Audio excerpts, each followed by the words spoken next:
So I would say EXQ, if I was telling another school about it, is kind of a self-discipline challenge. The students have a hard time just really keeping themselves on task. And as much as a teacher, I can walk around, I can encourage them, I can put grade markings on it, but for them, they're gonna have to be 100% self-motivated to get on there. So it's an opportunity for students to kind of self-regulate. They work at different speeds a lot of times, but also for them to work as a team. So I think self-reflection work is hard because no one really wants to look at themselves. If there's a problem or there's a hiccup or there's a struggle, the first thing we want to do is point it somewhere else. So when we have to sit down and really talk to ourselves about, oh, this is actually me, this might be on my shoulders, that might be me not making the best choices, it kind of puts almost like a barrier up for them. So a lot of times students will come and say, oh, I'm a bad student. And I said, no, you're just making bad choices.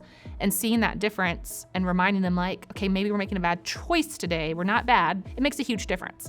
I think just that awareness in general can help motivate them. But a lot of them just see, or they have bad memories, or they go in and think, oh, this is hard. I can't get through this first game. I'm just done.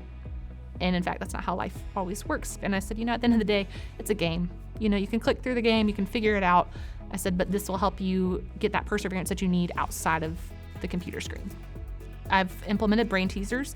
It was kind of shocking, I guess, to see how those first few brain teasers, they just sat there. And now today we did them as well. It was EXQ day and they were busting through them. And I know it's because that EXQ is making them a little more challenged and making them stop and actually process like, okay, what is this really trying to ask me? What is this really trying to get me to do? It entices them. Then I lead straight into it's always a hard one right before we hit EXQ to kind of prep them for those challenges. I build up small, go bigger, a little more difficult, and then they're kind of pumped and ready to go. And they keep wanting to play games. So it's been a great way to get them engaged and invested. And then they go into EXQ with this brain already twisting and thinking, hey, let me think outside the box a little bit.